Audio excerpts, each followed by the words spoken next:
Medical Biz y en el día de hoy les voy a hablar sobre la pregunta número 5 del seminario 6 que dice: explique mecanismos de contracorriente renal y los procesos de concentración y dilución de la orina. ¿Cuál es la función de los vasos rectos? Si bien estos mecanismos fueron explicados en la teórica de la doctora Mattiasi, lamentablemente las imágenes no pudieron ser visualizadas y es por eso que decidimos volver a explicar este mecanismo que es fundamental para comprender la función renal. Bien, para que el riñón pueda producir una orina concentrada es fundamental que se genere un intersticio que tenga una alta osmolaridad. ¿Cómo se genera este intersticio? Bien, eso es gracias a la particular disposición que tienen las asas de Henle y los vasos rectos asociados, de los cuales vamos a hablar un poco más adelante. Estas asas de Henle y los vasos forman lo que se ha dado en llamar un sistema de contracorriente renal. Pero antes de hablar de este sistema de contracorriente, quisiera que recordemos rápidamente cómo es la estructura de las asas y qué propiedades tienen tanto la rama descendente como la rama ascendente. Recordemos que cuando el líquido filtrado sale del túbulo proximal, entra al asa descendente de Henle con una osmolaridad de 300 milosmoles. La rama descendente del asa de Henle es muy permeable al agua y poco permeable a los solutos, de forma tal que este líquido, a medida que avanza hasta llegar a la zona de la curvatura, al perder agua, va aumentando su osmolaridad. En las nefronas de asa larga, esta osmolaridad puede llegar a un máximo de 1200 milosmoles. Cuando el líquido ahora asciende, la rama ascendente del asa tiene características distintas de la rama descendente, dado que la rama ascendente gruesa, sobre todo, es muy permeable a los solutos, permitiendo que esos solutos sean bombeados hacia el intersticio, pero es poco permeable al agua, de forma tal que el líquido que queda en la luz, al ganar agua, pierde osmolaridad y disminuye su osmolaridad, haciéndose hiposmótico en su salida con respecto al plasma. Dada la disposición de las asas y sus características diferenciales, este mecanismo permite generar un gradiente longitudinal de osmolaridad fundamental para que el riñón pueda luego concentrar la orina que va a salir por el túbulo colector. Todo este mecanismo de contracorriente vamos a explicarlo en las sucesivas diapositivas que veremos a continuación. Para que exista un mecanismo de contracorriente se necesitan dos tubos que estén adosados entre sí y cuya circulación sea en sentido opuesto. En nuestro organismo existen diferentes mecanismos de contracorriente. Yo les traje a modo de ejemplo un mecanismo de contracorriente a nivel de la circulación de las extremidades, donde la sangre que viene caliente desde el cuerpo pasa o difunde su calor a la sangre fría que viene desde la extremidad, evitando así la excesiva pérdida de calor a nivel de la dermis. Pensando en un mecanismo de contracorriente similar al mecanismo de contracorriente renal, veamos esta figura. Aquí tenemos dos tubos que están adosados y que también están circulando el líquido en sentido opuesto. Pensemos que estos tubos tienen una membrana que solo deja pasar el agua. y la fuerza impulsora para el líquido, que es una solución salina, está dada por una presión hidrostática. Cuando el líquido entre en el tubo C1, debido a que irá perdiendo agua, irá concentrando sus solutos hacia la zona de la derecha, de forma tal que se genere un gradiente de izquierda a derecha.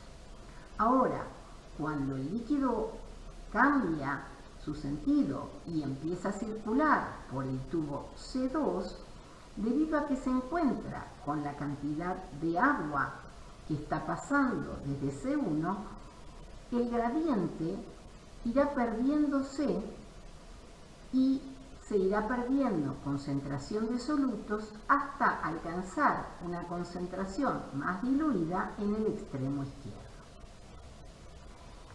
Un sistema de contracorriente parecido funciona en el asa de Henle, con la salvedad de que nuestras asas no están unidas entre sí, sino separadas por un intersticio.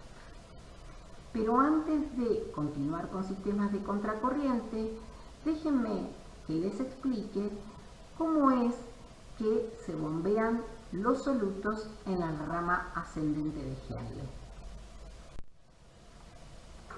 Antes de continuar con la explicación de cómo se genera y cómo funciona el mecanismo de contracorriente para generar el gradiente osmótico, quisiera que recordemos algunas características de las células del asa de Henle ascendente.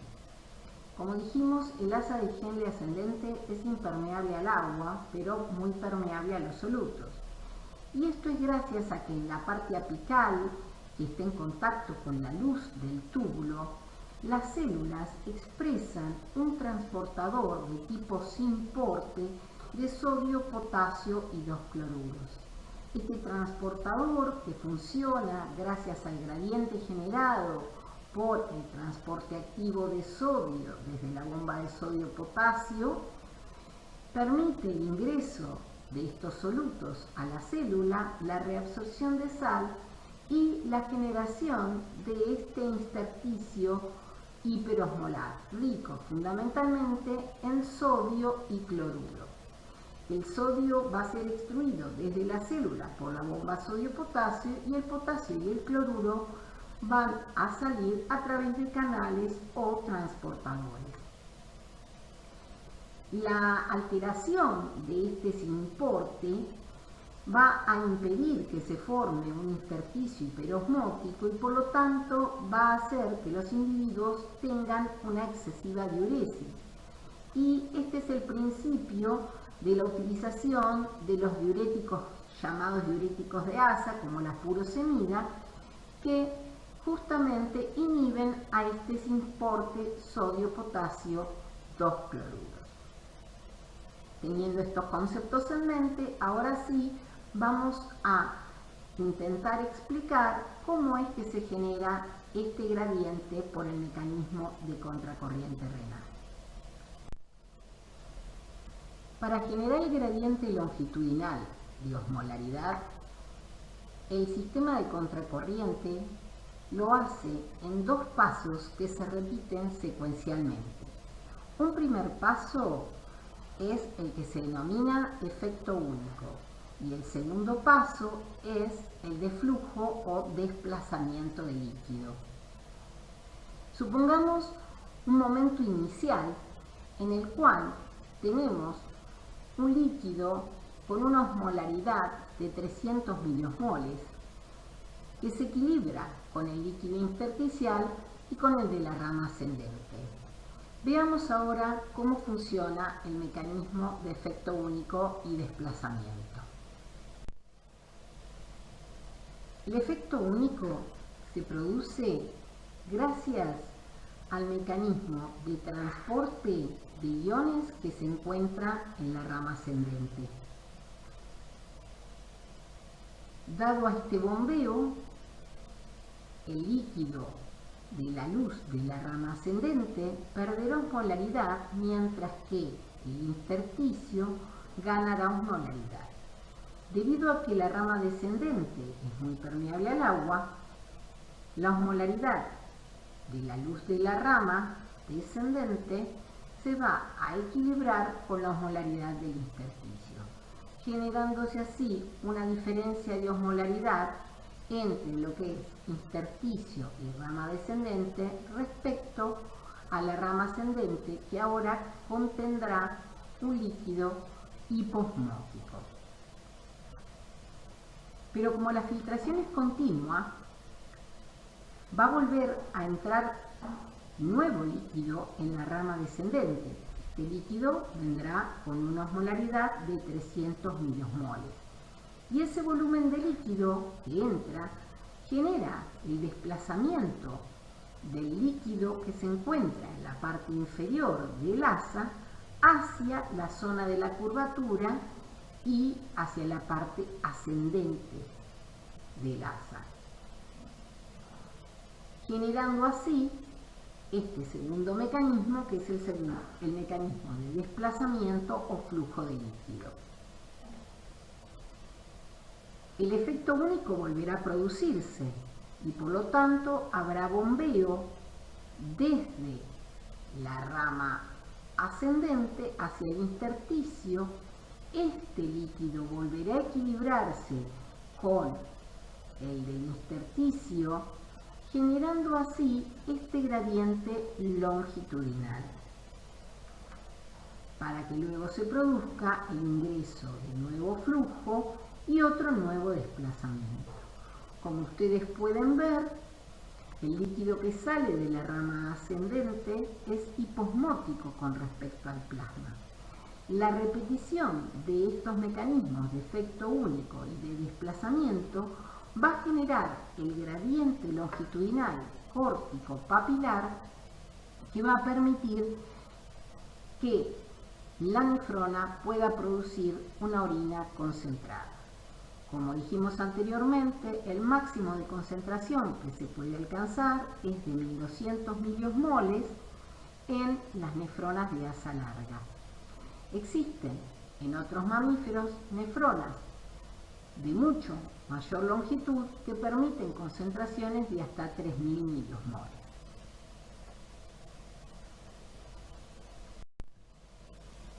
Hasta aquí vimos cómo se genera el gradiente córtico-papilar. Ahora bien, ¿cómo es que este gradiente se mantiene? ¿Cómo es que los solutos no se lavan? Porque el agua está pasando desde la rama descendente hacia el intersticio. Bien, esto no sucede gracias a la colaboración y a la disposición particular que tienen los vasos recta que les había nombrado al principio de la presentación. Los vasos recta corren en paralelo al asa de Henle, pero con un sentido opuesto.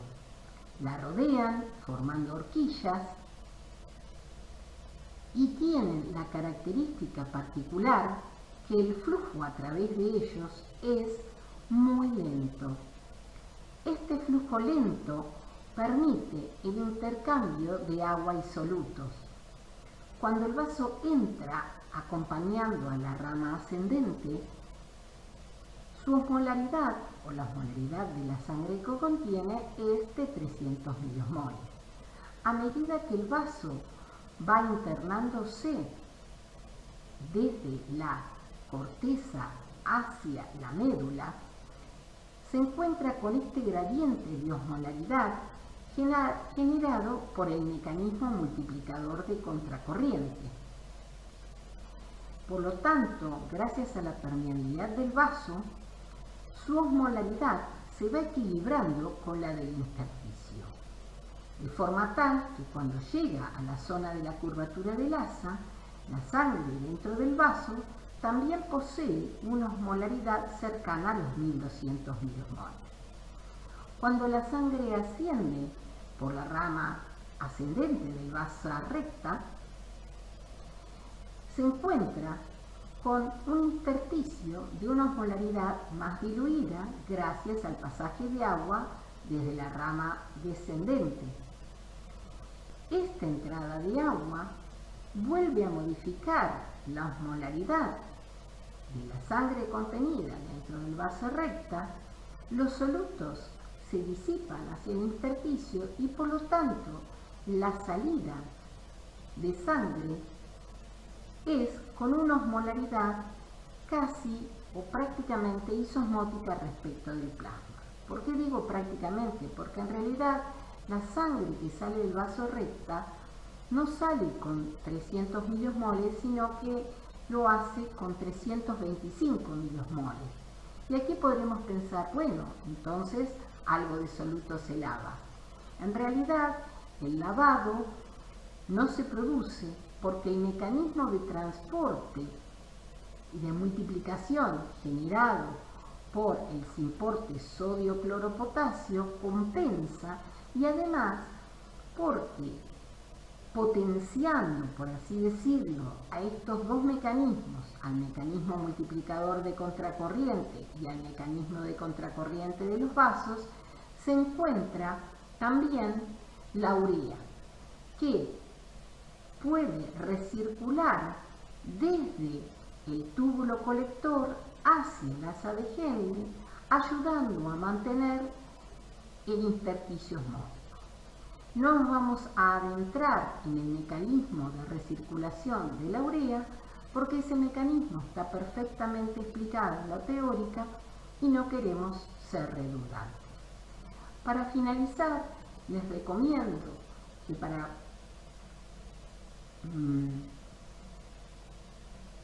ahondar en este mecanismo, miren este video de YouTube cuyo link les acabo de poner al pie de página. Espero haber sido clara y que el tema haya quedado entendido.